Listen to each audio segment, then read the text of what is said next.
Армысыздар көрермен, арнада QR News апта жаңалықтарын қорытындылайтын мен Рахат Жора, бүгін көретіндеріңіз.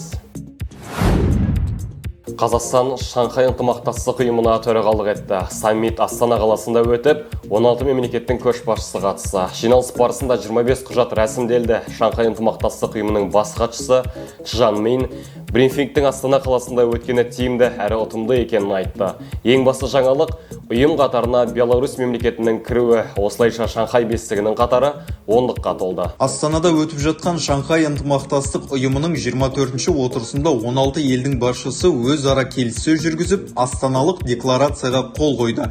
Қазақстан президенті Қасым-Жомарт Тоқаев Шанхай ынтымақтастық ұйымының келешегінен үміт күтетінін, осыған орай ұйымның халықаралық аренадағы беделі мен ықпалын одан әрі арттыру үшін ұйымның тетіктерінің жұмысын жетілдіруге баса мән берілгенін, қазір қол қоятын құжаттар Шанхай ынтымақтастық ұйымы тарихындағы тағы бір маңызды кезеңге жол ашатынына, сондай-ақ ұйымның жүйелі әрі жан-жақты дамуына септігін тигізетініне сенімді екенін айтты.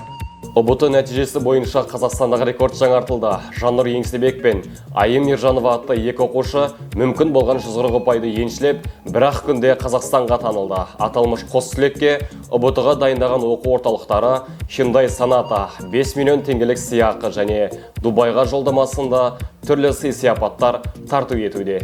Биыл ұлттық бірыңғай тестілеуді екі оқушы жоғары болған 140 балл жинады. Бұл нәтижені соңғы рет 2020 жылы павлодарлық түлек көрсеткен еді. Жалпы білім деңгейін анықтайтын науқан басталғалы оқушылар 264 мың рет тест тапсырған. Оның 75% қазақ, 25% орыс тілінде болса, ал 197 талапкер ағылшын тілінде тестілеуден өткен. Саммит өз мәресіне жетті. Қасым-Жомарт Тоқаев төрағалығын Қытайға тапсырды.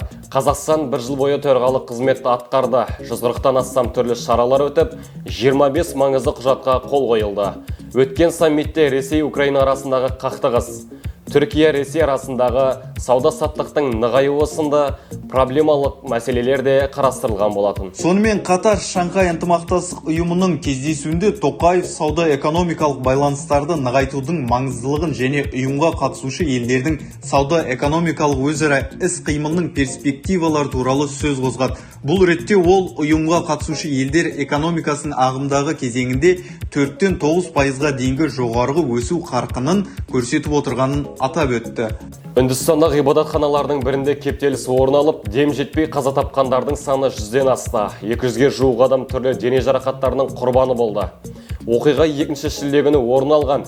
Мінәжат етуге келгендер арасында кептеліс пайда болып, бірін-бірі таптап етуге дейін барған болатын. Олардың дені әйелдер мен балалар, тағы ондаған адам жарақат алған. Қазір жапа шеккендер емдеу орындарына жеткізілді. Бұл туралы жергілікті полиция хабарлады. Олардың сөзінше шараға 250 мыңнан астам адам жиналған, ал билік 80 мың тұрғынның ғана бас қосуына рұқсат еткен. Қазір оқиғаға қатысты тергеу жүріп жатыр.